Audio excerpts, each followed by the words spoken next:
Hi, I'm Aaron J. Marks of aaronjmarks.com and commercetheory.com. Welcome to my podcast, A Higher Level, where everything we think, see, and do happens on a higher level.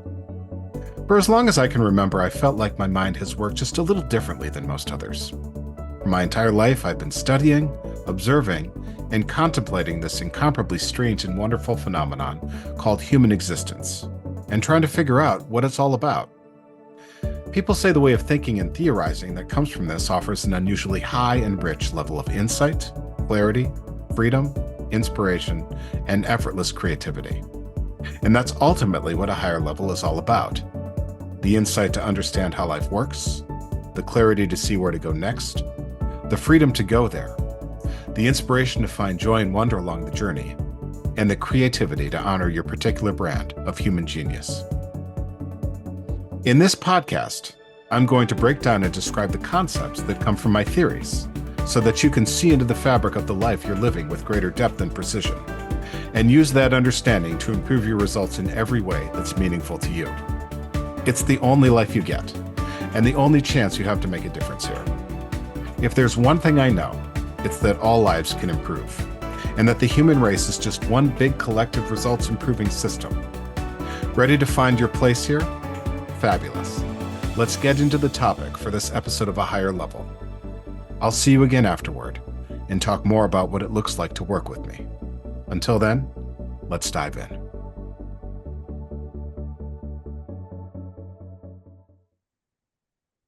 Hello, everyone. This is Aaron of aaronjmarks.com. I'm a commerce theorist, as well as a high-performance personal coach for executives and creatives. And we are in the second series of the second season of A Higher Level, my podcast, where everything we think, see, and do happens on a higher level. Hope you're doing well today.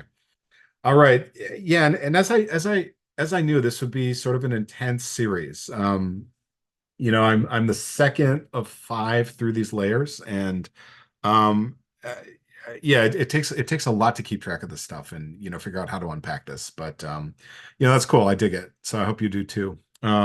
And if you're here listening, I assume you do. So we're talking about commerce theory, which is my way of describing all human interaction in terms of five layers that are operating at any given time. So we're on to the second layer, which is theology. And we just came from ontology, and you'll need to go back and listen to that one because I'm not going to recap ontology here.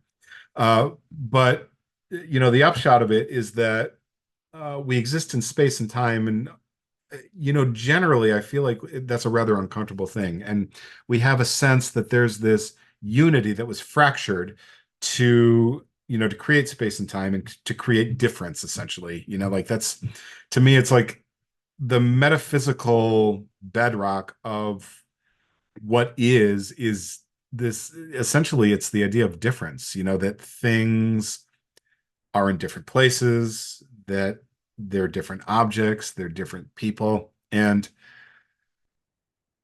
that like there are metaphysical notions of unity, the world being a unified whole, and it's this weird absurdity that a unified creator God created something other than himself or God's self, which indicates that God was not complete in and of himself, um, and that's an absurdity. I just don't know that it's possible to reconcile. And yet we have a sense of things that are sacred, things that are just intrinsically valuable. And so we're consigned to space-time and seeking that completion that was lost. So I think every social interaction is in a sense a search for completion, and that's why the book I'm writing about it is seeking completion. But the second layer I call theology.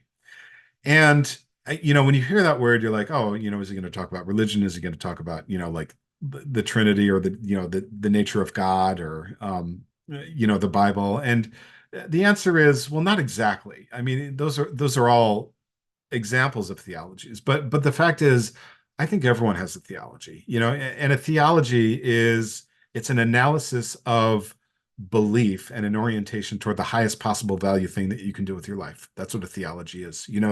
Another way to say it would be that in a sense, we're all worshiping something. And again, when I say we all have to respond to space-time. We all have to respond to our existence. And the response is whatever I would say that you do when I follow you around, right? So, when you leave your house in the morning, where do you go first? Where do you go next? Where do you go after that? In a sense, those are all altars that you're going to, to worship at, right? Yeah, it's a very loose sense, and I know some of those are actual altars, right? That we go to, right? If you go to church and you approach the altar, right? Like that's an actual altar, but I think actually the world is made of altars. That's essentially what theology is.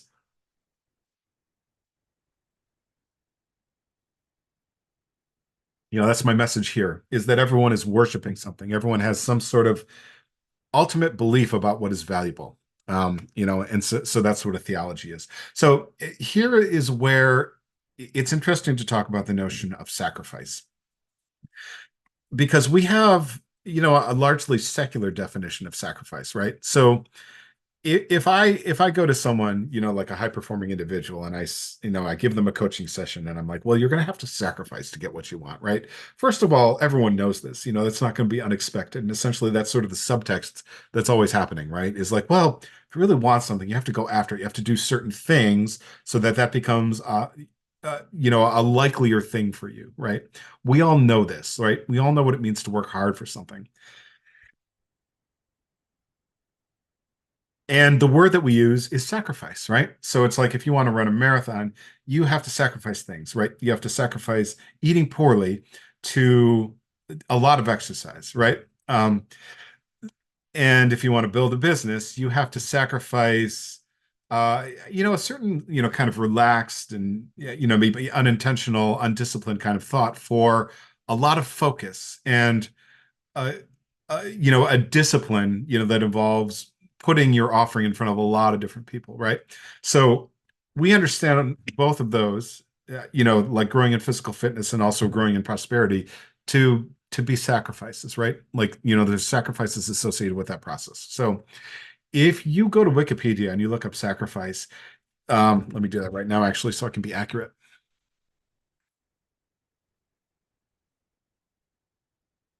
Yeah, and actually, no, I'm going to go to Merriam-Webster first, like, which is the definition of commerce that I shared. So here's the first definition.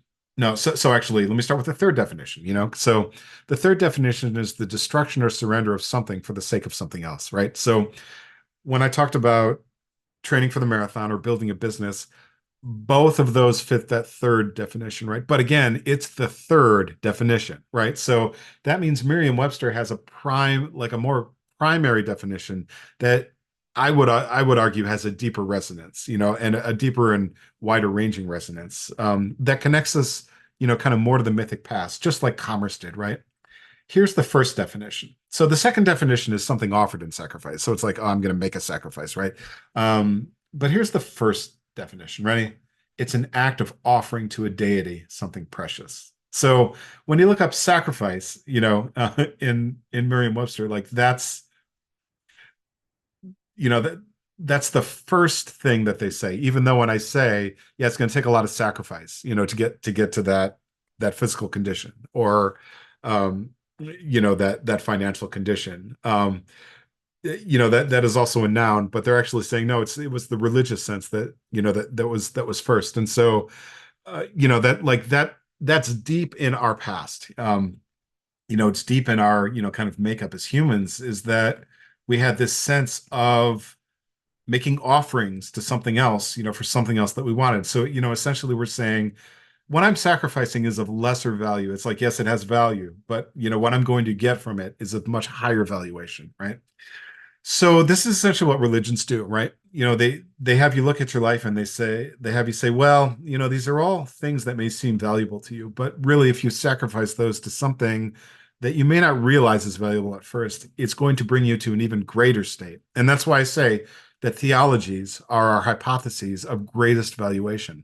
It's all about what you're willing to forego for a greater good. That's what a theology is. And we have them at every level. We have them not only in religions, but we have them in our companies, right? We say these are the values that we espouse here. We sacrifice other values, right? Because you can't have both speed and quality, right? So which value is ultimately the one that you're going to espouse, the one that takes you to the greater place, the most valuable place.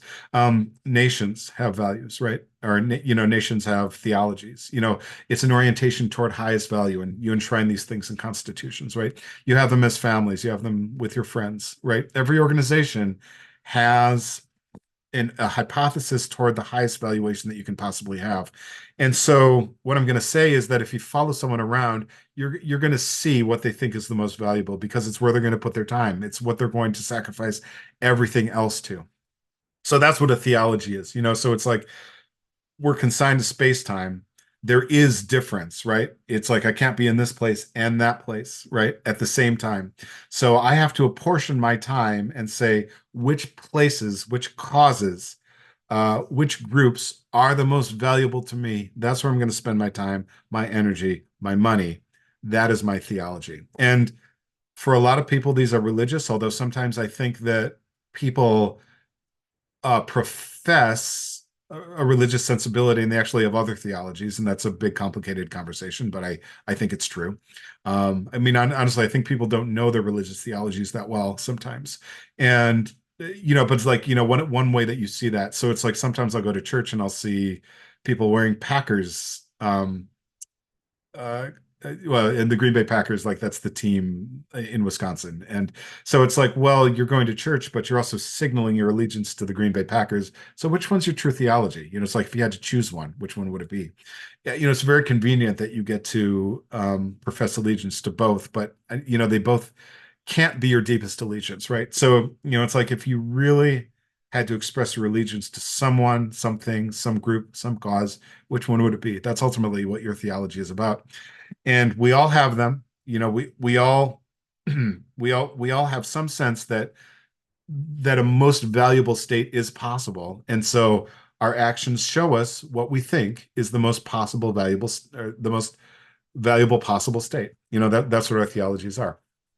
And so on top of that, we build sociology, anthropology, and systems and signals. So that was theology. All right, I hope that made sense.